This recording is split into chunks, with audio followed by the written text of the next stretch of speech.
Hello everyone, welcome to MPPSC self study channel. MPPSC self study channel के अंतर्गत हम मध्य प्रदेश की स्पेशल क्लासेस में एमपीपीएससी प्री प्लस मेंस का सिलेबस कवर कर रहे हैं और इसमें हम मध्य प्रदेश का भूगोल पढ़ रहे थे, जिसके अंतर्गत हमने काफ़ी कुछ टॉपिक कवर कर लिए हैं। आज हम न्यू टॉपिक पढ़ेंगे जो है मध्य प्रदेश की नदियाँ। मध्य प्रदेश की कौन कौन सी नदियाँ हैं, किस ओर प्रवाहित होती हैं तथा कहाँ जाके मिलती हैं, इन सभी के बारे में हम चर्चा करेंगे। और मध्य प्रदेश की नदियों के टॉपिक के अंतर्गत हम मध्य प्रदेश की नदियों का सामान्य परिचय, नदियों का वर्गीकरण, प्रमुख नदियाँ कौन कौन सी हैं और उन नदियों पर स्थित जलप्रपात कौन से हैं, साथ ही नदियों के किनारे स्थित शहर कौन कौन से हैं, यह भी हम देखेंगे। तथा नदी घाटी परियोजनाएं क्या हैं और प्रमुख बांध इन पर कौन कौन से बनाए गए हैं, इन सभी के बारे में हम विस्तृत रूप से चर्चा करेंगे। तो हम देखते हैं कि मध्य प्रदेश में नदियों का सामान्य परिचय क्या है। मध्य प्रदेश को नदियों का मायका कहा जाता है क्योंकि यहाँ पे बहुत सारी नदियाँ प्रवाहित होती हैं। मध्य प्रदेश की पठारी संरचना होने के बाद भी यहाँ बहुत सी नदियाँ उद्गमित होती हैं तथा बहुत सी नदियाँ सदावाहिनी हैं, अर्थात यहाँ पे कई नदियों में जल हमेशा वर्ष भर भरा रहता है। और यहाँ पे बहुत सी नदियाँ हैं जो अन्य नदियों की सहायक हैं, साथ ही कुछ नदियाँ प्रमुख नदियों के रूप में हैं। सहायक नदियों में गंगा, यमुना तथा गोदावरी की प्रमुख सहायक नदियाँ हैं। साथ ही कुछ नदियाँ ऐसी हैं जो मध्य प्रदेश में महत्वपूर्ण नदियों के रूप में हैं। अब हम देखते हैं कि मध्य प्रदेश में मुख्यतः कौन कौन सी नदियाँ बहती हैं, तो हम आसानी से समझने के लिए इनको कुछ भागों में बांट लेते हैं। तो हम इनको इनकी दिशा के अनुसार बांटते हैं कि कौन सी नदी किस दिशा की ओर प्रवाहित होती है।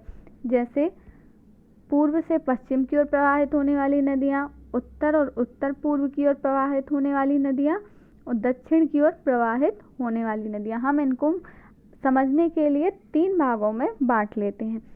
हम देखते हैं कि पूर्व की ओर कौन कौन सी नदियाँ प्रवाहित होती हैं। तो पूर्व से पश्चिम की ओर मुख्यतः 3 नदियाँ प्रवाहित होती हैं: नर्मदा नदी, ताप्ती नदी, माही नदी। नर्मदा नदी का उद्गम अमरकंटक से होता है और यह गुजरात में खंबात की खाड़ी में जाकर अरब सागर में मिल जाती है। इसकी 39 सहायक नदियाँ हैं तथा इसकी लंबाई 1312 किलोमीटर है, जो मध्य प्रदेश में 1077 किलोमीटर है। नेक्स्ट हम देखते हैं ताप्ती नदी। तो ताप्ती नदी बैतूल की मुल्ताई तहसील से उद्गमित होती है और यह खंबात की खाड़ी अरब सागर के जाकर गिरती है। माही नदी की बात करते हैं तो माही नदी का उद्गम मध्य प्रदेश से होता है, जो धार जिले के सरदारपुर से है। साथ ही यह प्रवाहित होकर राजस्थान में प्रवेश करती है और खंबात की खाड़ी में जाके गिरती है। माही एक ऐसी नदी है जो कर्क रेखा को 2 बार काटती है। यह जनरल फैक्ट थे इन नदियों के बारे में। नेक्स्ट हम देखते हैं उत्तर और उत्तर पूर्व की ओर प्रवाहित होने वाली नदियाँ। सबसे पहले चंबल नदी। तो चंबल नदी महू इंदौर के जानापाव पहाड़ी से उद्गमित होती है तथा यह मध्य प्रदेश से उत्तर की ओर प्रवाहित होकर राजस्थान और राजस्थान से प्रवाहित होकर पुनः मध्य प्रदेश में प्रवेश करके उत्तर प्रदेश में यमुना नदी में मिल जाती है, अर्थात यह यमुना की सहायक नदी है और यह यमुना की सबसे बड़ी सहायक नदी है। सेकंड, सोन नदी। सोन नदी का उद्गम अमरकंटक अनूपपुर से होता है और यह उत्तर पूर्व की ओर अर्थात इस तरह से प्रवाहित होके बिहार के पटना के समीप गंगा में मिल जाती है। बेतवा नदी। बेतवा नदी का उद्गम रायसेन के कुमरा गांव से होता है और यह हमीरपुर में जाके यमुना नदी में मिल जाती है। यह भी उत्तर पूर्व की ओर प्रवाहित होने वाली नदी है। काली सिंध नदी।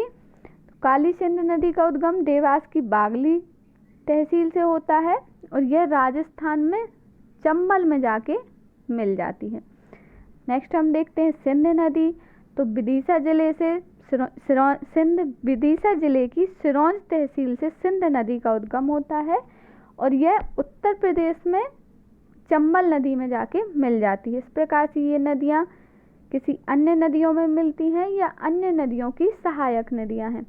नेक्स्ट क्षिप्रा नदी। तो क्षिप्रा नदी का उद्गम इंदौर के काकरबरडी पहाड़ी से होता है। यह भी चंबल की सहायक नदी है।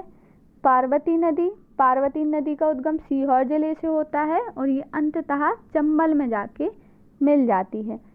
केन नदी का उद्गम विंध्याचल पर्वत से होता है और यह यमुना की सहायक नदी है। नेक्स्ट हम देखते हैं टॉन्स नदी।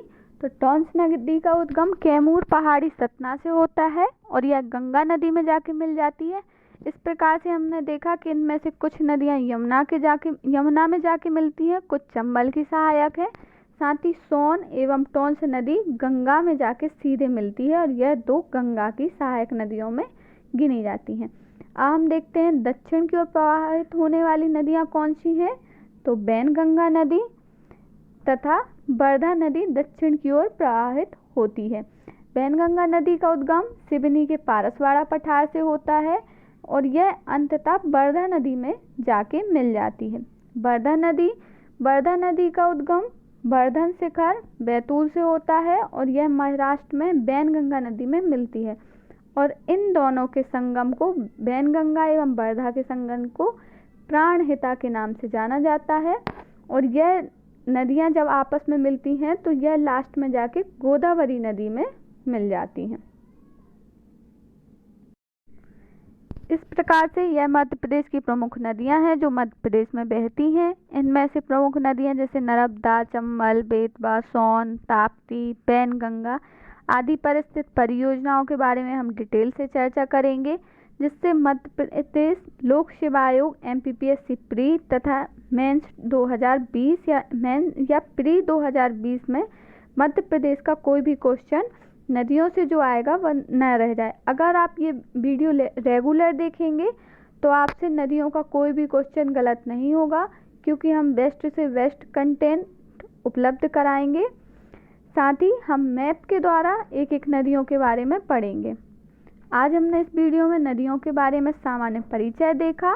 नेक्स्ट वीडियो में हम एक एक नदियों के बारे में डिटेल से पढ़ेंगे, साथ ही उन पर स्थित बांध, परियोजना एवं जलप्रपात के बारे में मैप द्वारा देखेंगे कि कहाँ पे क्या स्थित है।